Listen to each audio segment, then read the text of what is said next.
What's up? What's up? UFC breakdown day. Excited to get back to it because we crushed on the last fight night. Don't you love when everyone in the UFC, the camera goes to them in the stands and they're all just doing the shadow boxing? And it's like, it's impossible not to look cool doing this. Ooh, ha, ha, ha, ha. You know? They love it. Everyone goes to the same move. Or if there's someone behind them, you'll get a little choke from behind. That's a fun one. It needs some originality there, but it really works. If it ain't broke, don't fix it. Last night, we had some picks that we gave at the end of the show, as always, which were up and down. Before we break those down and then get into the UFC 269 card, which will close the year, very exciting. Shakes is here. We're all pumped. Got a new job today.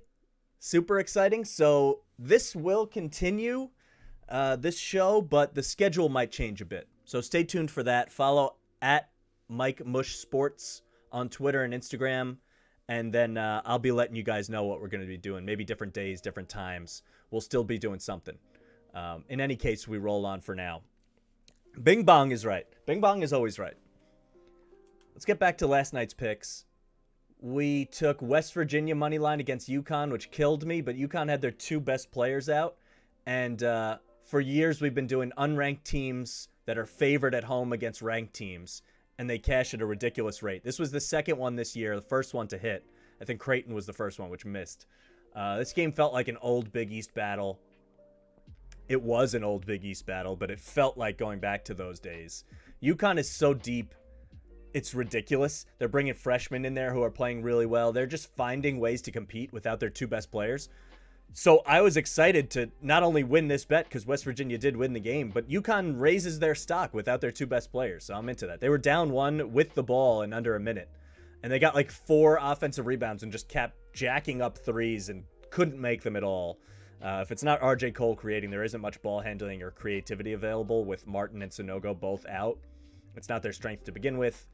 And then West Virginia misses a free throw and gets an offensive rebound, which is ironic because they got bullied in the paint the whole entire night. Mountaineers win. UConn still looks gritty. We take that. We keep rolling. UConn should still be ranked if you ask me, but they got injury concerns that they need a month to get themselves together. So it was a profitable night either way. And then we took an NBA parlay, which really did not go well. So we crushed on Monday, swept that, and then Tuesday, Wednesday, we broke about even. So we're still having a good week, but this NBA parlay, first of all, the Bucks lose to the Heat. The fully healthy Bucks, aside from Brook Lopez, but he's been out forever, lose to the Heat without Jimmy Butler or Bam Adebayo. Caleb Martin goes off and has a big game? I mean, okay. If that's going to happen, what are you going to do? And then the more alarming one, the Nets lose to the Rockets. I mean, back-to-back for the Nets, but I wanted to fade the Rockets winning streak because I hate what they're doing. And they ended up sitting Kevin Durant. They sat Aldridge. They're not deep enough for that. Joe Harris is already out. Kyrie's obviously not there. They should be deep enough, but they're really not. They went down 20 early and then decided to try, and it was just too much. They couldn't mount the comeback. I should have taken the Cavs against the Bulls instead. The Cavs are so legit, and they're great at home, and they won. But the Rockets were legitimately a better team than the backup Nets, including James Harden. I thought it was a James Harden revenge game, and it just wasn't. The Rockets have had a 15-game losing streak and a 7-game winning streak already. First team ever to do that in any regular season. 15 losses in a row, and then 7 wins in a row in 24 games. That adds up to 22 games. What the hell? What do you even do with that? So we break even last night, which is fine. Still up on the week, and we got a lot of picks coming because we got UFC today, then we got football Friday tomorrow, and we'll do a little bit Thursday night football preview at the end of this show. I know yesterday I said I wanted to do a trade machine episode with the Warriors, like we did the past 2 days. If you're an NBA fan, check out the Ben Simmons one, and then we did a Blazers one yesterday to try to work out some potential trades that might be coming. And I do want to do one for the Warriors because I think they can still improve. They have pieces they can move, Wiseman and stuff like that, but not going to be today. Maybe next Tuesday or something like that, or if the schedule changes by then just stay tuned at MikeTheMush Sports, like I said. And hit the notification bell on Twitch or YouTube, MikeTheMush on both, and then you'll know when I'm live or when there's a new video posted. We'll work something out. As we roll into the new year, we'll fall into some kind of new schedule, I promise. Let's get to UFC 269. Let me open up the odds here, because there are a lot of fights. It's a really, really stacked card. And I'm excited to try my best to break it down and have another winning week. We've had a great, great year on UFC. And really, always, I've had more success with UFC than anything else, and boxing, but there are just more UFC fights to go around. Of course, the main event of this one is Oliveira versus Poirier for the belt. That is one of the fights I am most looking forward to of any title fight that I can imagine, because it's so close and such a clash of styles, and both two really likable guys that have fought for a long time to get here and taken different paths, and that you can't take anything away from either of them. They're both fan favorites. They're both fighting for a title that they deserve. It's really awesome. I do like to work my way up from the bottom, but of course we will get back to Oliveira Poirier, and free money is right. We're going to see what happens with that one. I don't have a great lean, but I do have a bet for the fight, not necessarily either of the fighters. Masvidal Edwards off this card, obviously, after the Masvidal injury. Looked like we might get Chimaev here, but they never got it together, so they're going to skip that one. We get Amanda Nunez sacrificing Juliana Pena in the co-main. We'll talk about that, and then we go down the list. I want to break down every single fight if I can, so I'm going to try to move quick. Maybe the show will be on the quicker side unless I go down a million rabbit holes, but in either case, you'll get a little bit of a lean for every fight, because it's going to be a really good one. This closes the year for UFC. They knew that this was going to be a big card for them. They want to leave everyone with a good taste in their mouth. There actually is a fight night after this. Wonderboy Thompson and Bilal Muhammad, I think, or maybe Black Beast fights. I'm not sure what that card is. We'll get to that next week. But this one they stacked up on purpose because they knew they wanted to leave a lasting impression around the holidays, and it should be really, really good. We start at the bottom. Women's fight, Jillian Robertson and Priscilla Cachoeira. This is so weird. Why on earth is Jillian Robertson a minus 400 favorite in some spots? She hasn't really shown me a ton. She's supposed to be really good, but then every time she gets in there, you're like, oh, okay. She lost to Miranda Maverick, who's also on this card, who I like. She lost to Taila Santos, who are both title contenders. She beat a couple people. She lost to Macy Barber, who is young and up and coming. She beat Molly McCann, Hannah Cyphers. She lost to Cynthia Calvillo. She seems to lose to good fighters and beat bad fighters. And I don't think Priscilla Cachoeira is a bad fighter. I don't understand why you would ever lay minus 400 in this fight. It's really, really silly. I almost spelled that right. That's pretty good. Think about that. But she's coming off 2 wins in a row. She did have losses before that. She got choked out by Valentina Shevchenko, though. Who cares? Everybody does. She lost to Molly McCann in a decision. That's tough. There's not as much competition on this list, but I believe she's 33. Jillian Robertson's a little younger, I think. She's 26, yeah.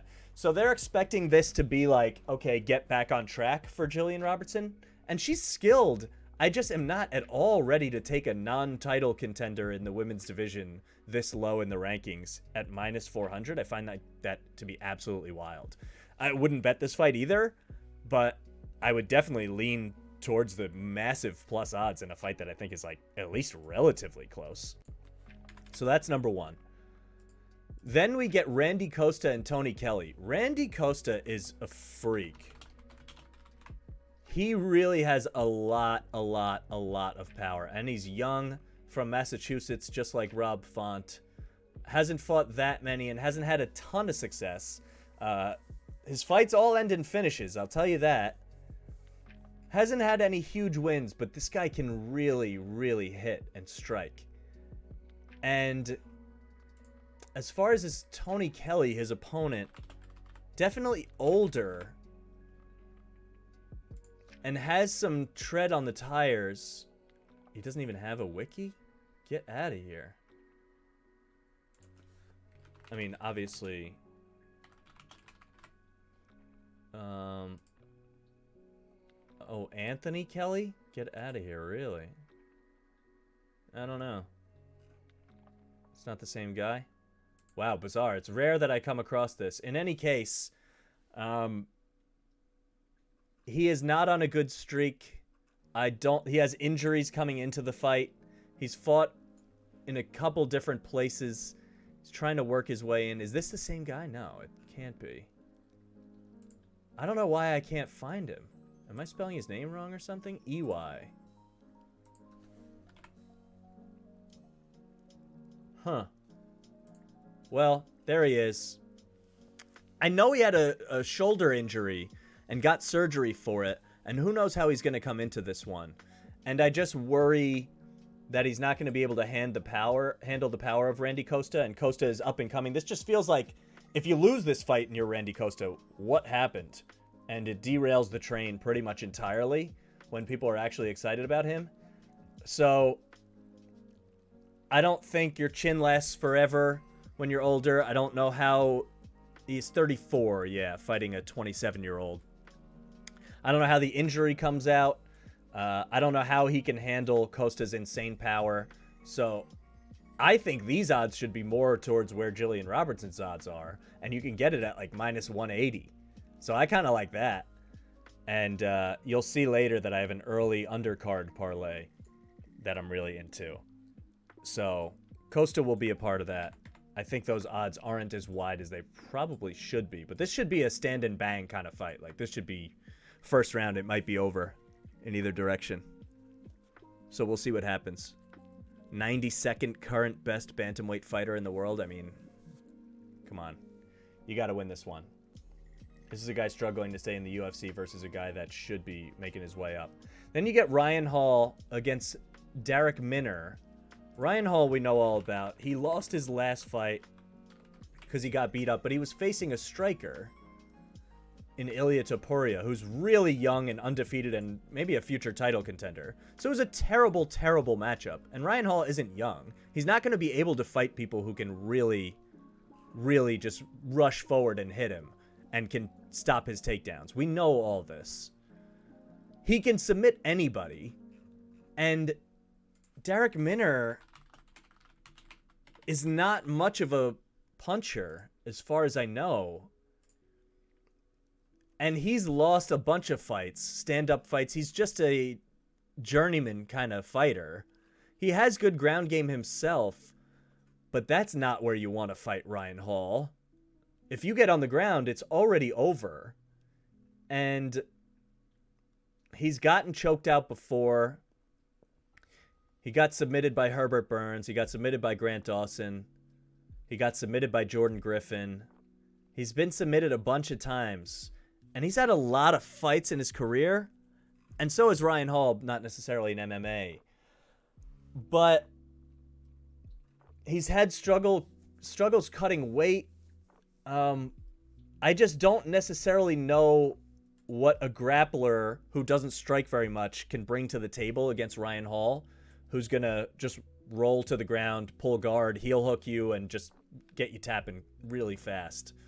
So give me Ryan Hall at most of these odds because he's the kind of fighter that you can easily fade in a matchup that is not for him and easily back in a matchup that is for him. And this feels like he's being thrown a bone. They're just putting him on this card because it's a name that they can promote in the undercard. He'll have an exciting submission finish probably. You'll get another fight out of him. And Minner is just there to... he's not a can. He can fight.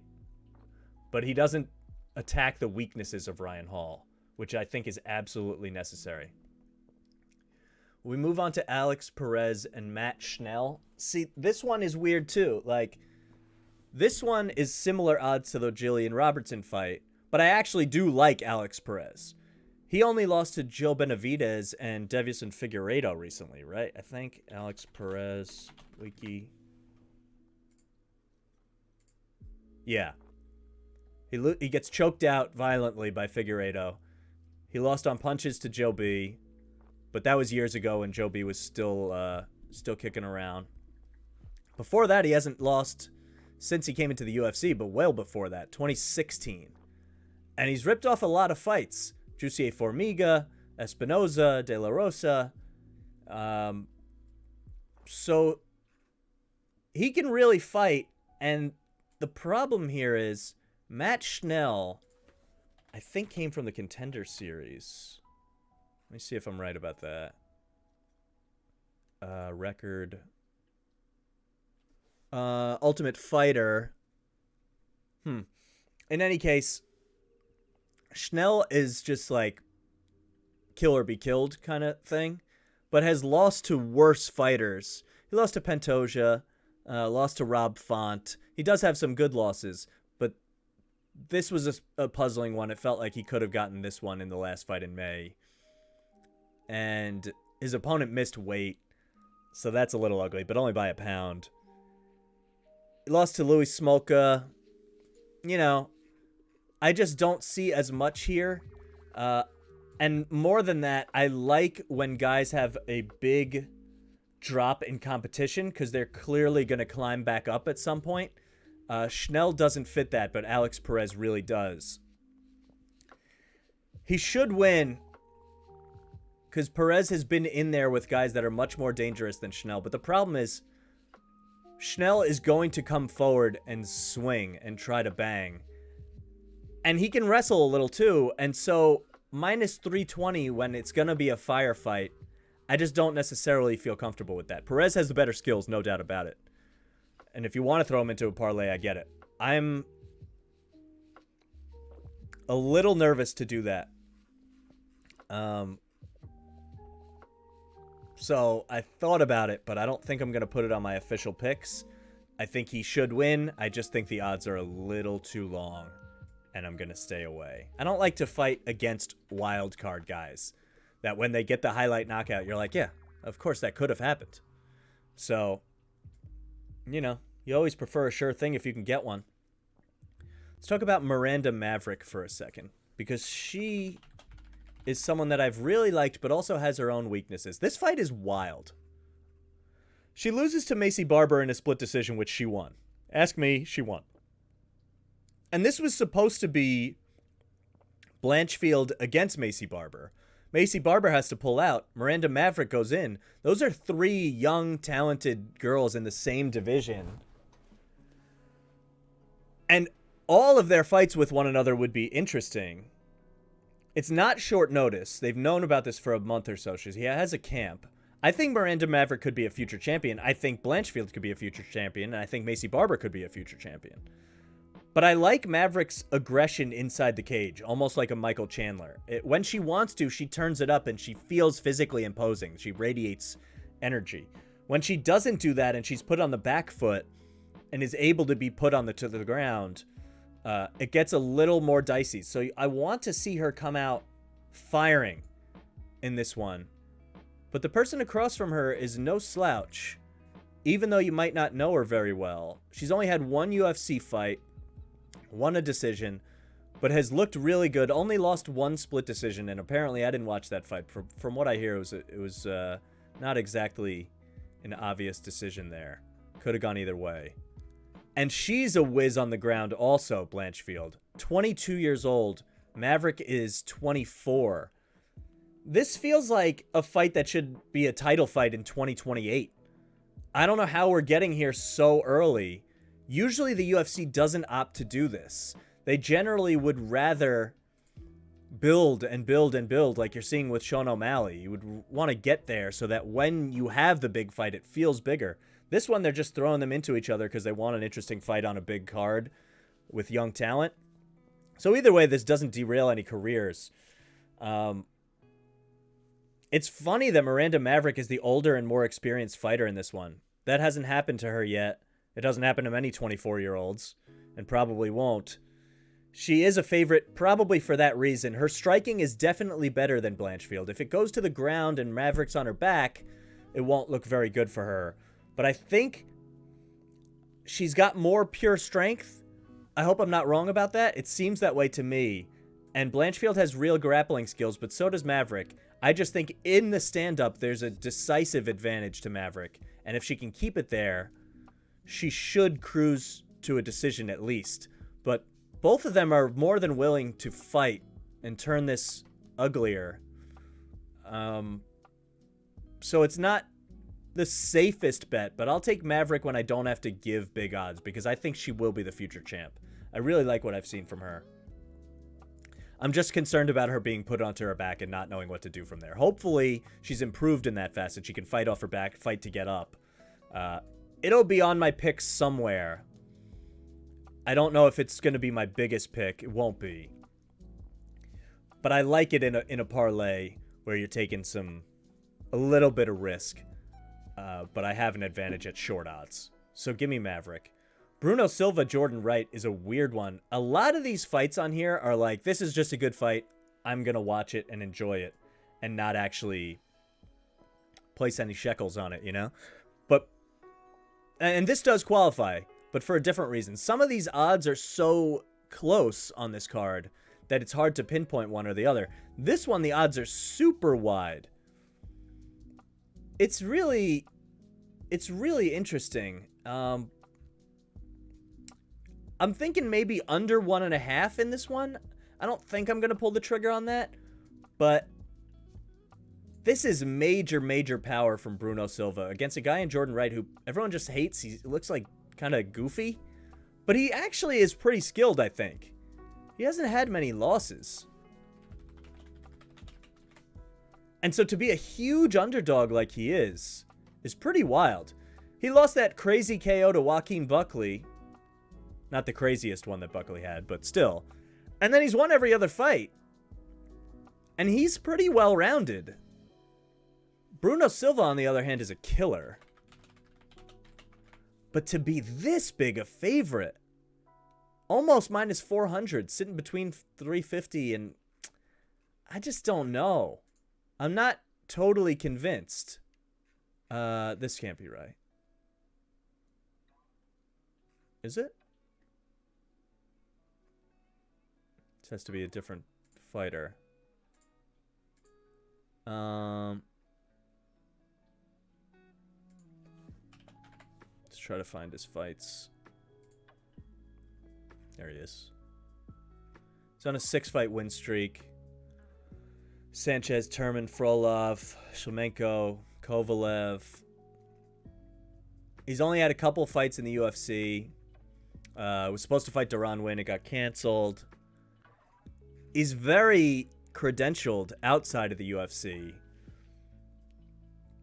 I just am not comfortable taking this guy at these long of odds. Because I think Jordan Wright is really skilled and being slept on a little bit here at the very least. He's so easy to hate, though. I mean, just look at him. I know this isn't fair, but I don't need the Wikipedia image. He's just goofy looking. I think that's why people don't like him.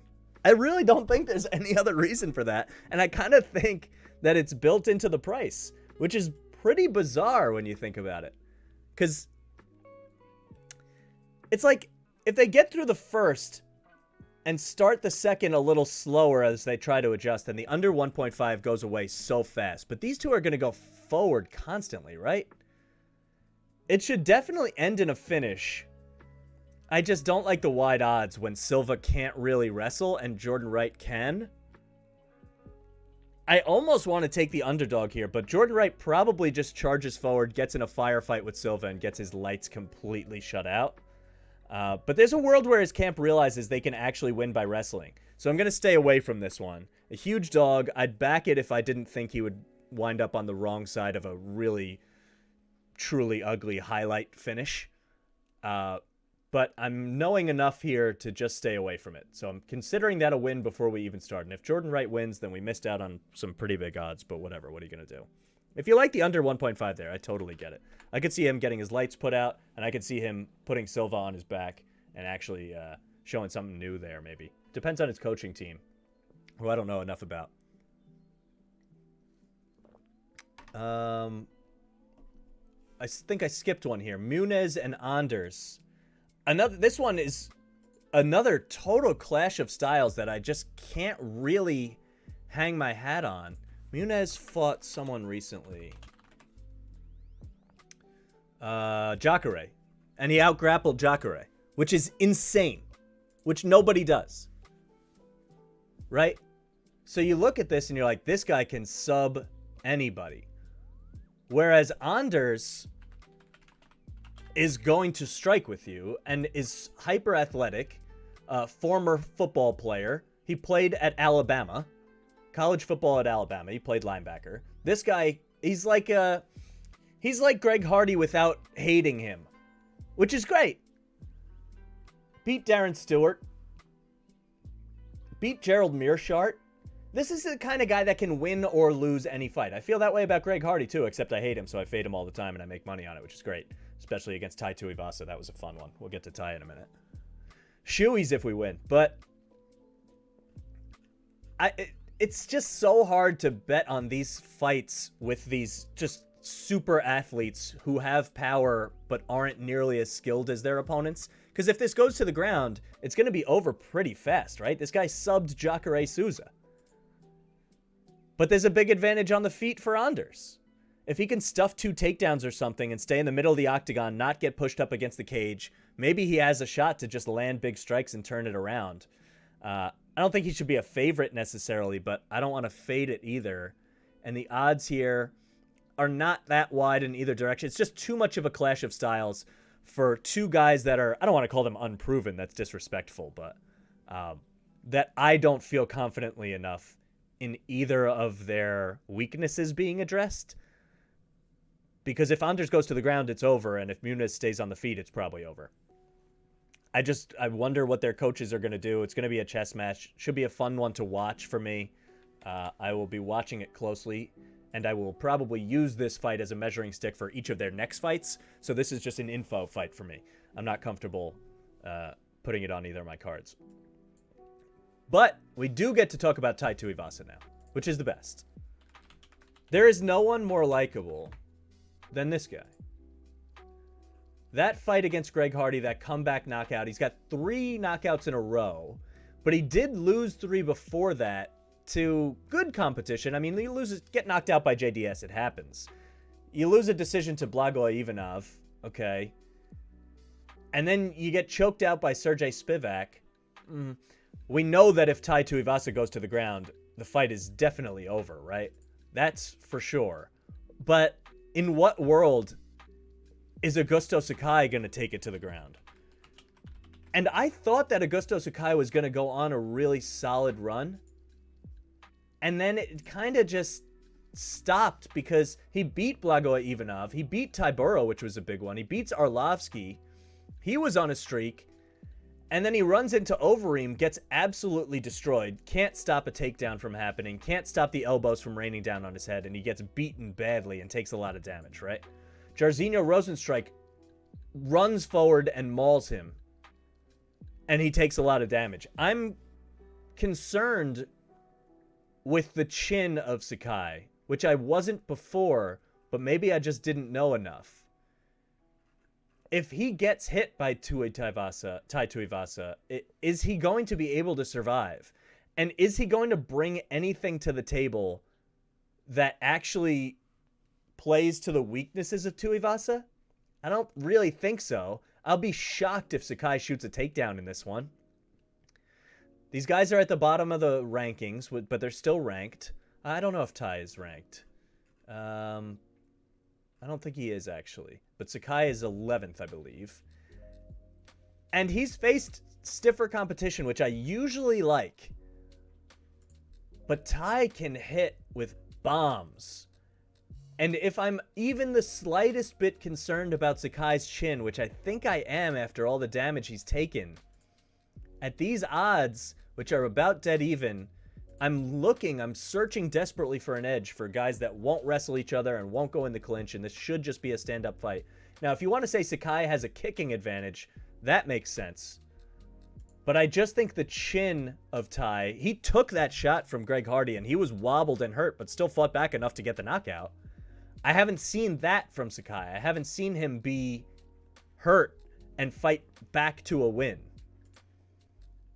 So with all the damage he has taken in his 2 recent fights, and with Tai getting out of there in the first round in all 3 of them, I think I'm going to have to back Tai Tuivasa. Also, He just does shoeys. How do you spell shoey? I don't want to get taken down for copyright infringement, but this man chugs beers out of his shoes when he knocks people out, and there's really nothing more cool.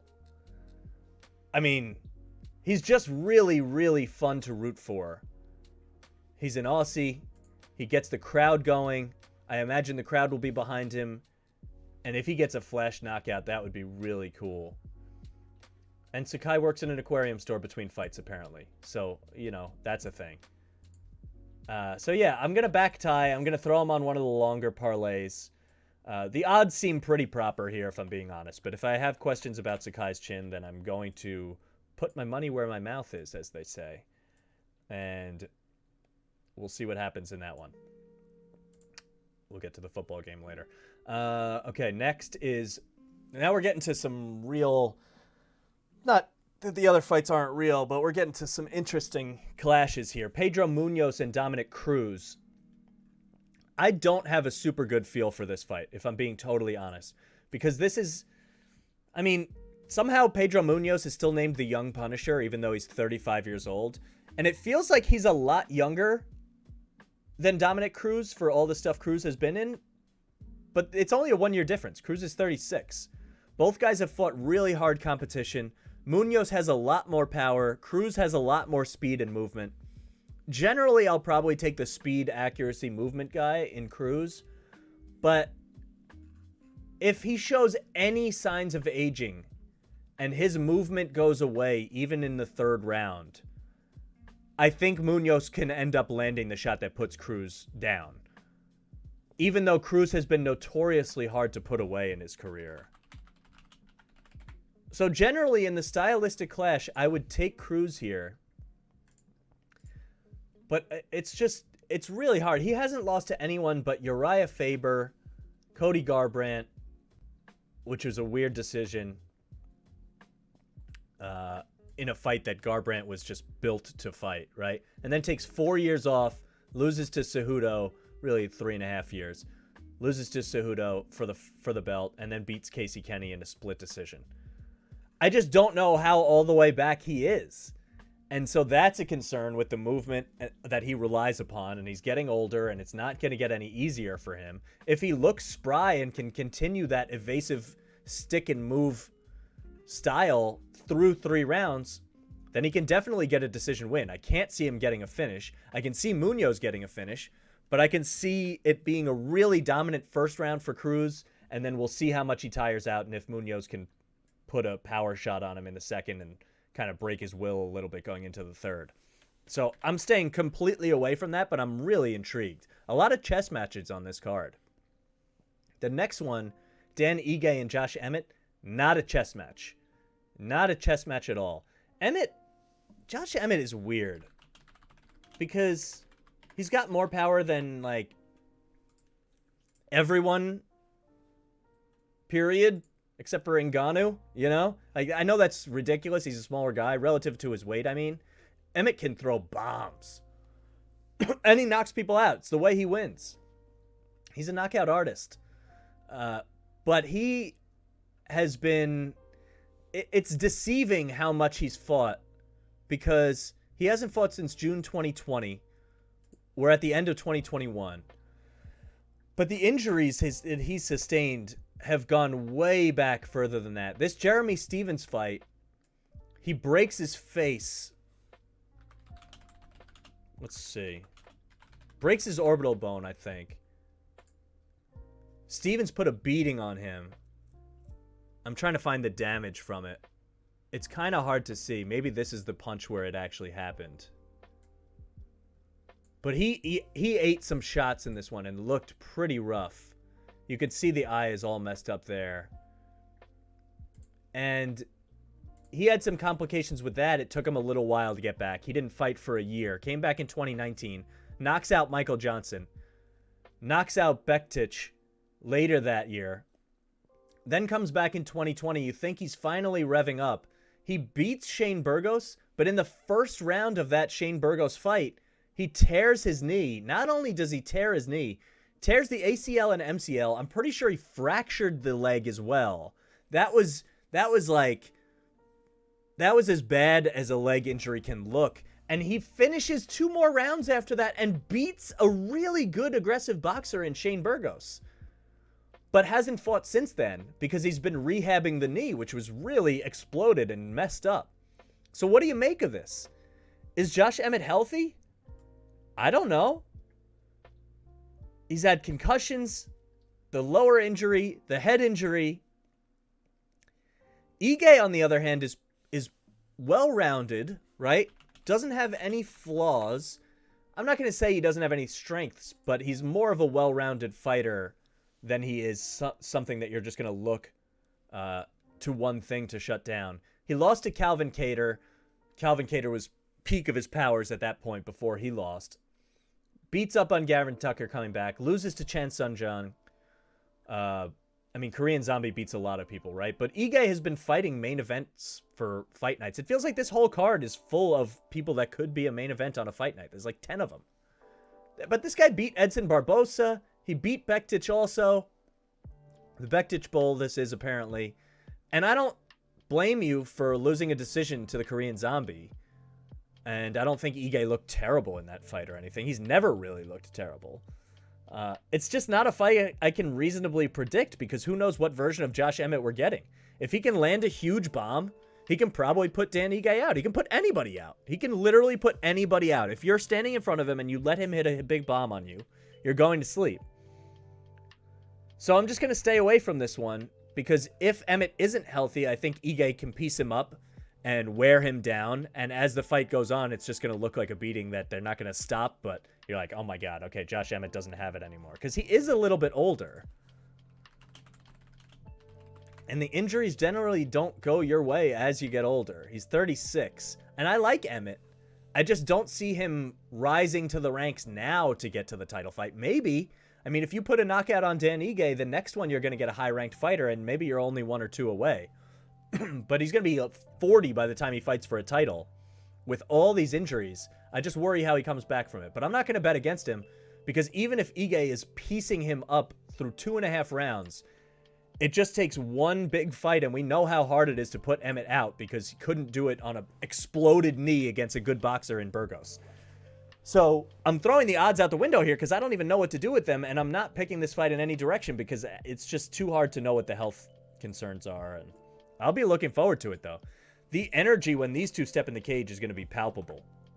It is going to be really wild because you know the power that Emmett has and you know the skills that Ige has. And I'm just curious what version of each fighter we get. I don't know. Let's get to the hard hitters now.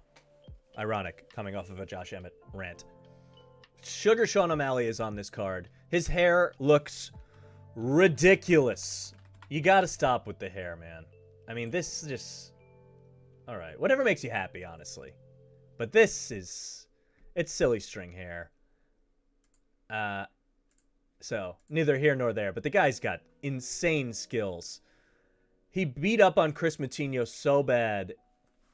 That was him getting fed an opponent that couldn't compete. But I will say, Moutinho showed that you can keep coming forward on Sean O'Malley and land shots on him. Maybe he unlocked something. I don't think so, because it's really hard to get in on Sean O'Malley. The only reason Moutinho was able to do it is because he has a chin of granite and just absorbed a million shots and took a bad beating in order to get in and land a couple of his own, just going for a pure power knockout, which he could not land. So Sean O'Malley ate some good shots in that one too, showing off his chin a little bit. And the loss to Marlon Vera was weird, and I think Marlon Vera is very good. I think Marlon Vera is definitely a tougher fight than Paiva. Because Paiva's last fight was against Kyler Phillips. And Kyler Phillips came out in that one. And I thought that fight was a 28-28 draw for sure. Because Kyler Phillips comes out and gets a 10-8 in the first round and is killing. Absolutely killing. He went for the finish on Paiva and could not get it. Punched himself out, and Paiva just comes forward, wins the next 2 rounds, and to me that's a draw. He gets a majority decision somehow. I guess they had it 10-9 in the first round and then gave him the next 2, which I think is nonsensical. But Sean O'Malley trains with Kyler Phillips. So not only will he know what to do early in the fight, not that Sean O'Malley is searching for what to do. He's going to stand on the outside and barrage you with a wild array of different types of strikes. But he will hopefully learn from what Kyler did wrong since they trained together. Since he had that fight in the bag, and should know not to punch yourself out trying to finish this guy who's a little bit harder to finish than you would think he would be. So I don't see Sugar doing that. I think he will be reserved. I think he'll go for his knockout, but he can stand on the outside and just throw combos and then get out and have no problem. So I don't see why this would be a huge issue. I don't know what big attributes Paiva has to use in this one. He's a smaller guy that used to be big for the division below, but now that he's moved up, he's smaller, so he's at a size disadvantage and probably a power disadvantage, which he's not used to fighting in the other division, 25ers. And skill and speed might still go to O'Malley. I'm not sure about the last one, but it's at least comparable. Like I said, at least Chris Moutinho had a granite chin, and he still got beat up, but he was able to come forward. Is Paiva going to be able to absorb all those shots? I don't think so. There's obviously insane public money on O'Malley, so that drives the line up. And it will only drive it up more as the fight comes around. So if you want to get any bets in on O'Malley, which he will be on my parlay card, which we'll get to, I would get it in as soon as possible because the line is juiced. But I actually still like it. I just don't want it to get up to 400 or anything. I prefer it at 3. And, so as low as you can get it, keep an eye on that. But I think that's pretty safe. The next fight is anything but safe. Cody Garbrandt versus Khara France. I have never really liked Cody Garbrandt as a fighter. I don't have anything against him per se. But I heard something interesting on the Fight Night Picks YouTube channel, which I love those guys. They're really good. Craig and Matt Allen, follow them. And you can get more in-depth breakdowns about the fighter histories and stuff like that over there. And they were saying that... look at this guy, right? He just does the same thing all the time. Before we get into it, let me bring up Khara France. They were concerned about the weight cut for Cody Garbrandt, and I kind of agree. And he has been going down in weight now, but it feels to me not exactly like what Jose Aldo has done. It felt like Aldo just realized he could reach a smaller weight without issue and be able to box with more power. That, of course, is what Garbrandt wants to be able to do. The final result, in his eyes, is the same. But he's going down out of necessity because he beats Dominic Cruz, and like the guys on Fight Night Picks said, he was built to beat Dominic Cruz. He had that camp. He was come up so fast through all these big wins quickly, gets the title fight, wins it by decision, and then loses every fight since. He loses to Dillashaw, questionable, loses again, okay. Comes back, loses to Pedro Munoz, hard hitter, I get it. Beats Rafael Assunção, which he wasn't even necessarily winning that fight until he pulls an uppercut from hell at the buzzer, gets that highlight knockout, and then gets completely beaten to death by Rob Font. And that's the spot where I'm really concerned, because he gets jabbed and crushed and destroyed with volume against Rob Font. And now he's going against Khara France, who is a striking phenom who will put volume on you. He's going to be quick. He's gonna do some things. He got submitted by Brandon Royval, and he lost to Brandon Moreno, who has insane hands himself. Brandon Moreno's a better boxer than Cody Garbrandt is. I really think that's true. Because you have to factor in the flaws that Garbrandt has. He does the same thing always. He never learns from anything, ever. He doesn't adapt. He does what he always does. He gets in firefights that he shouldn't at times that he really shouldn't. He tried to wrestle Rob Font. That didn't work. Now he's moving down in weight. Is he going to try to wrestle Khara France? I don't think so, because he hasn't done that in years. And he hasn't had success with it, even though he has it in his back pocket. So I can't now expect that. It seems like he's moving down in weight so he just has a decisive power advantage and can look to land that one bomb that puts the lights out eventually. Maybe he will, because Khara France has been hit and can be put down.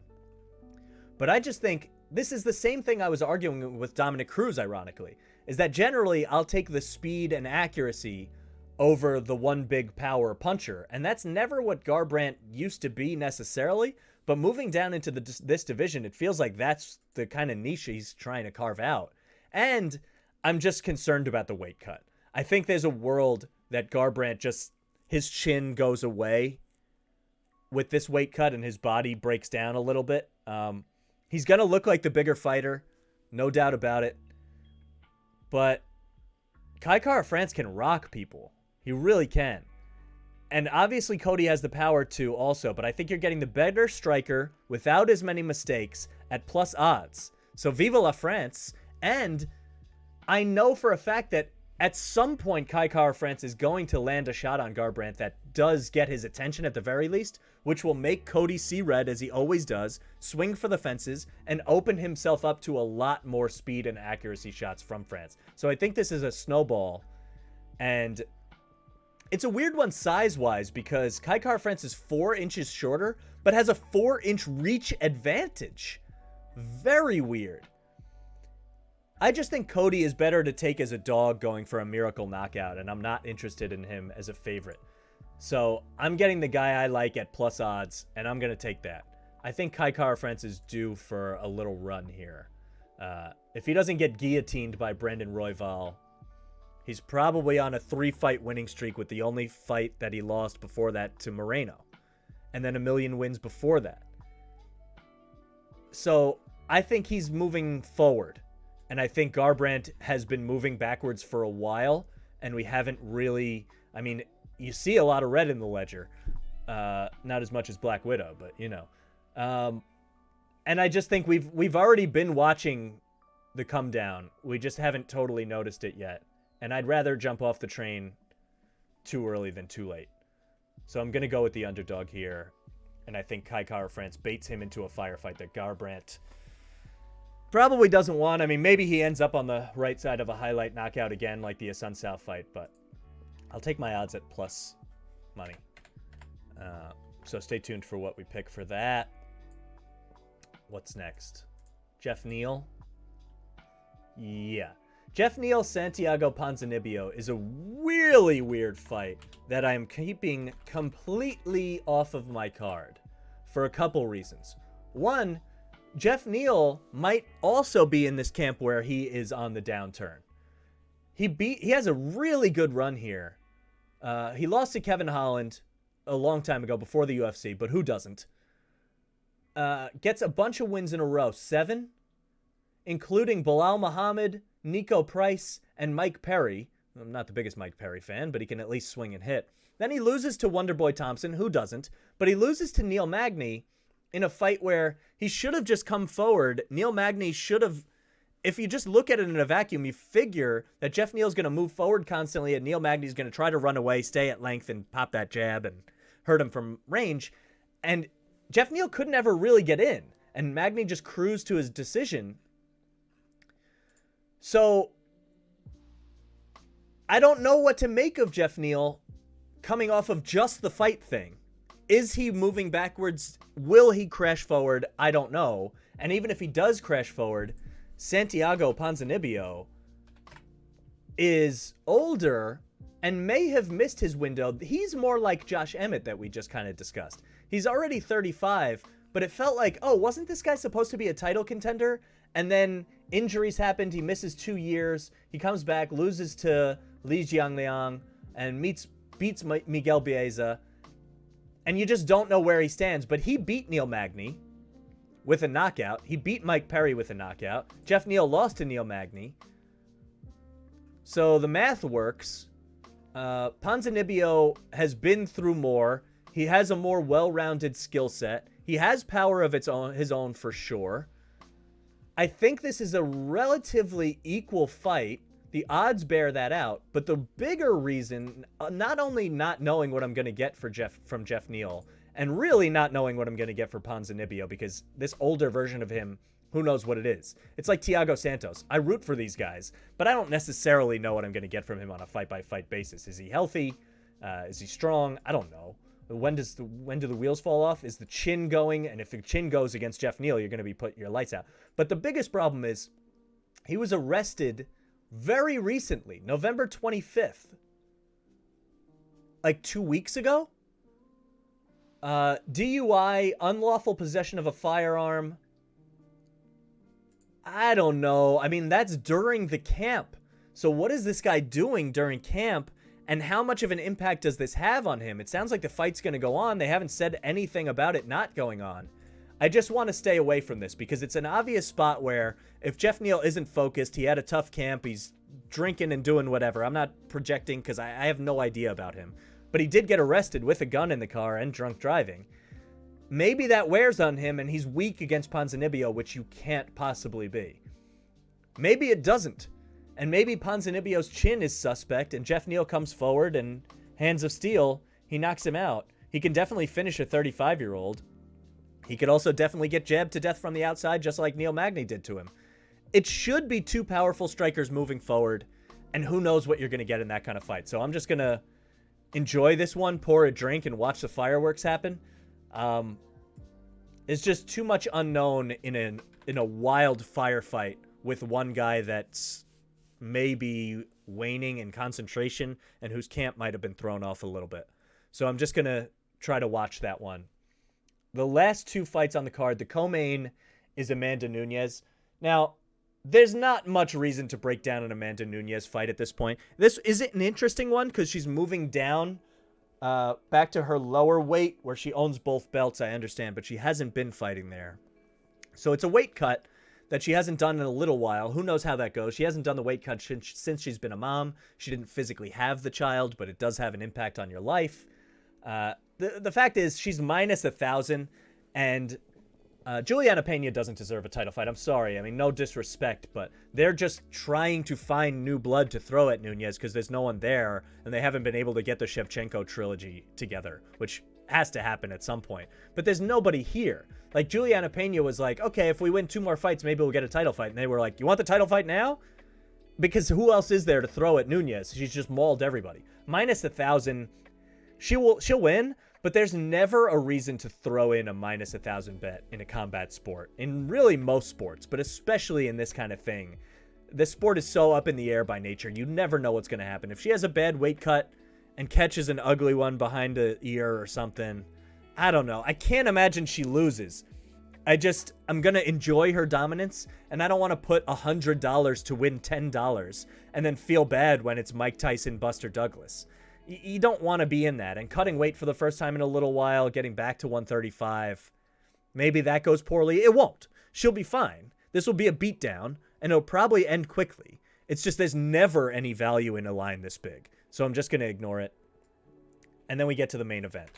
Now this fight, I didn't even write down any notes for this fight because I'm so excited and I really love both guys. I love Charles Oliveira, and I wish I had been doing this show for longer because I've been saying for years that he's going to be champ one day. He's been so underrated for a long time. He went through 2 different divisions. The weight cut wasn't necessarily good for him. And he had some fights where he looked like he was waning here for a while. Went through an ugly streak. But he was good before that. You look at the losses, you're like, Jim Miller, okay, he gets knee barred. That's really weird to happen to Charles Oliveira. Granted, this is 11 years ago, almost 12. Loses to Donald Cerrone in 2011, that's fine. Loses to Cub Swanson, okay. Loses to Frankie Edgar, these are champions. Beats Jeremy Stevens. Loses to Max Holloway, he got hurt in the middle of this fight. This is still when he's at 145. Loses to Anthony Pettis, a lot of people lose to Anthony Pettis. Gets guillotined twice. 3 fights in a row, 4 out of 5 fights end in a guillotine for him back in the day, over 5 years ago. Gets knocked out by Paul Felder. Paul Felder knocks people out. Then is ripping off this streak. He has more finishes than anyone. He's beaten Clay Guida, beats Jim Miller in the comeback fight, gets revenge for that. And recently he's been on a tear beating Lee, Ferguson, and Chandler, right? I've always loved the skills of Oliveira. His fights generally finish one way or another. He has more skills than most anybody on the ground since Khabib went away. Ironic that they could have fought each other at this point. And there's just nothing, you can't judge this guy. He showed the stand-up in the Michael Chandler fight. He gets rocked. He comes back. He knocks him out with a clean left hook. I mean, he almost subbed Tony Ferguson. It's just Ferguson's a freak with ligaments that are made of rubber, so he doesn't go out. He does sub Kevin Lee, who's now not in the UFC anymore, which is weird. I have just always loved Oliveira. Such a well-rounded game. Such a nice guy. This is the fight that he absolutely deserves. If he wins this one, you figure they'll give him a fight in Brazil to hold the title. He's never come in not prepared for a long time now. People used to say that about him. I think that had to do with the weight cut. He doesn't have to do that anymore. He seems to have it all figured out. His stand-up is better than it's ever been. His ground game is lethal, right? And yet he's an underdog in this fight. And he's a true champ. So that's a little weird. Dustin Poirier, on the other hand, has been champ level for a while and just hasn't been getting the fights. He fights Khabib for the title, has Khabib in a nasty guillotine. Khabib gets out, chokes him out right after. Almost got there, as close as anyone's been to beating Khabib, probably. Poirier's resume can't be touched. This is a guy that's big for the division, very strong, cardio insane, hits like a truck. This will be a test as to whether Oliveira can handle it. But Michael Chandler hits like a truck, and Oliveira did get dropped by him, but survived enough to get a knockout in the very next round. So that's similar in some kind of weird way. But Poirier beat Max Holloway with volume. That's hard to do. He beats Eddie Alvarez. He beats Justin Gaethje. He beats Anthony Pettis. There's nobody he hasn't beat. Bobby Green I really like. And the loss to Khabib, you're like, yeah, everyone loses to Khabib. Then he comes back. He wins a decision against Hooker, which is hard to do. Beats Conor twice. The only downside is he's been very busy. Oliveira hasn't fought quite as much as he has. And this is a third 5-round title level fight in 2021 for him. Oliveira only had one so far, and that was in May. Granted, the Conor fight didn't go that deep. Neither of them did, but he took damage in those fights. I'm having a hard time picking against either of these guys. If it goes to the ground, Oliveira is as scary as anybody with his triangles and all his submissions. But Poirier has excellent defensive wrestling and is really strong in his own right. If it stays on the feet, Poirier should have a decided power advantage, but Oliveira has proved that he's just improving every time he's out there and knocked out Michael Chandler, who's hard to put away. What do you do here? I can't reliably back Poirier as this big a favorite against Oliveira. Not to say he doesn't deserve to be the favorite. It's just that Oliveira's too skilled to not like as an underdog.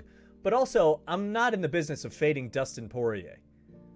And I'm not trying to predict that Poirier's cardio is going to go out on him because he's fought a couple too many times. I don't think both these guys are ready. This is a huge fight in both their careers. It's defining. It did look like Poirier was going to go maybe retire after the Khabib fight. Now he's ripped off 3 in a row. He has had 2 big money fights in a row. Usually I like to fade people coming off of those, but Poirier is a different animal. He looks like he really just wants it. Maybe he's fooling everybody.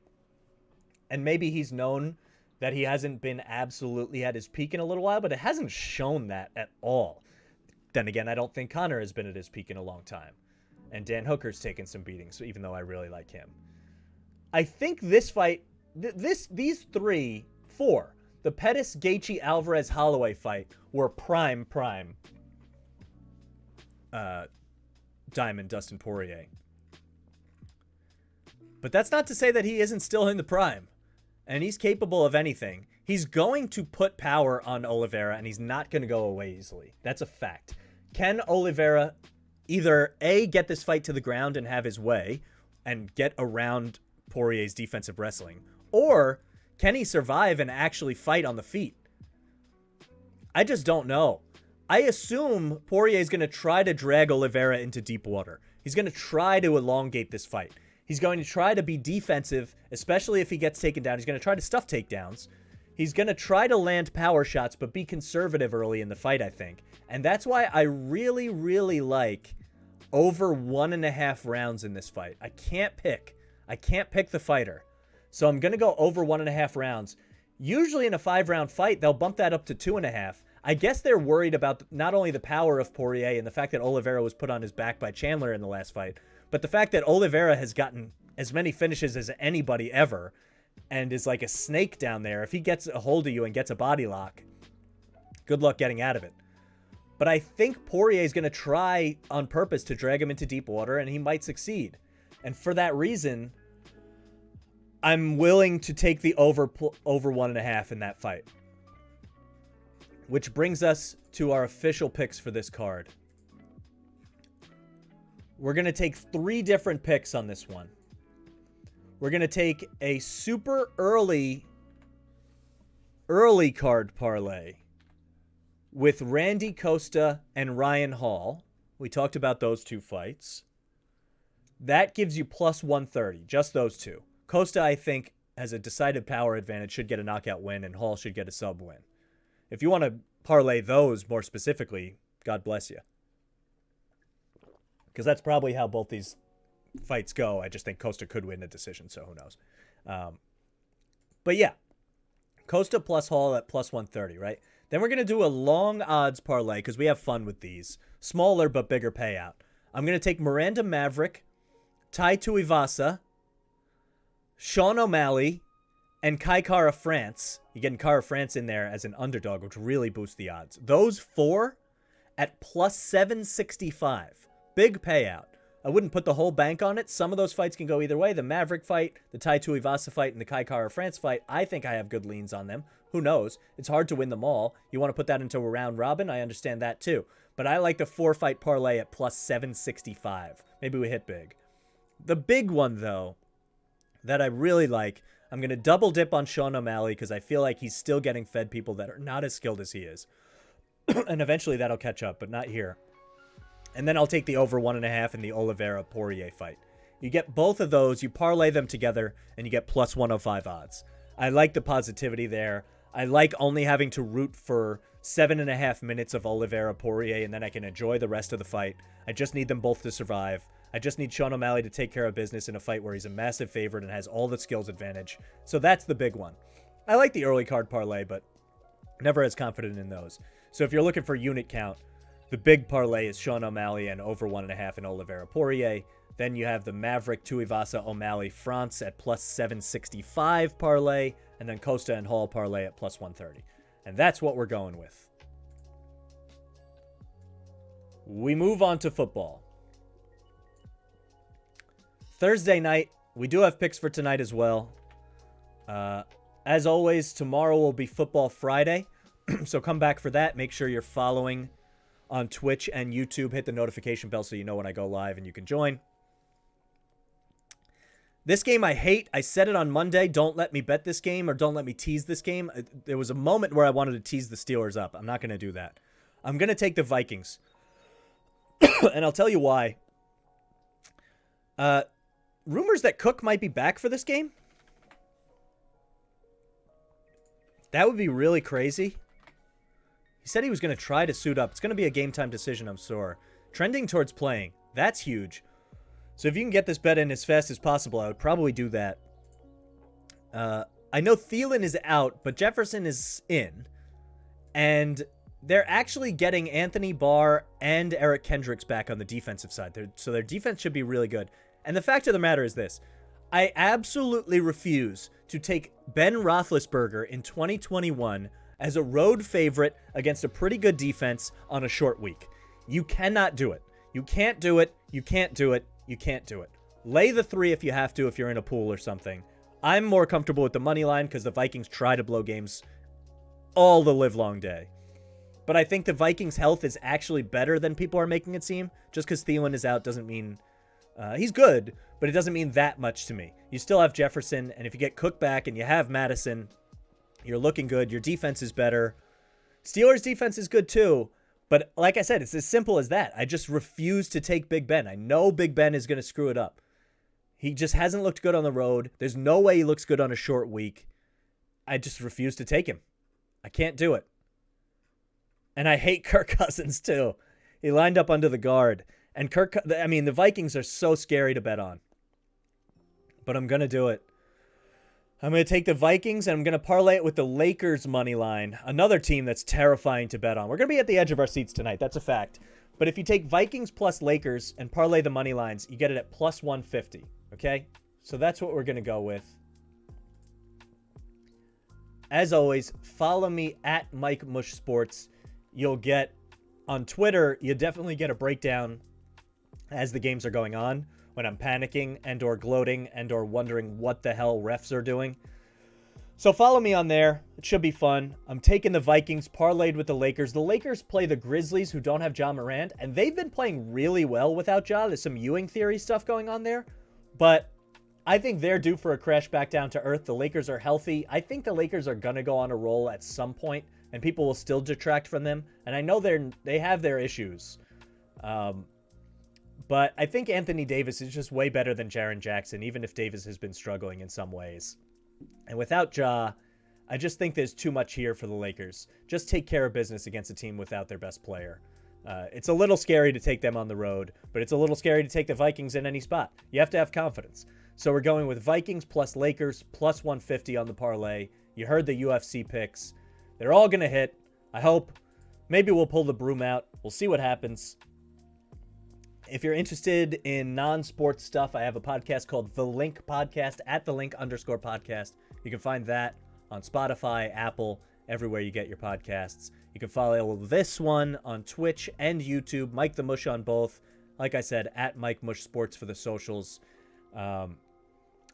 When the new job starts in the new year, we might have some changes. I'm going to try to, holidays are a little tough, so we'll see what the schedule shakes out to be. Follow me on the socials. You'll know when I'm going live, or hit the notification bell and you'll know when the show starts every day. We may change the schedule. We may do a couple times a week. I may do some companion stuff while games are going on. Maybe we move back and do it later in the night. I'm not entirely sure. Trying to work my way through some stuff, but we'll find something. So I appreciate you watching. We'll see you tomorrow for a full Football Friday with all the breakdowns, picks, leans, office pool stuff, yelling about injury reports and not knowing what to do, but we'll figure it out, and we'll see you tomorrow. Peace out.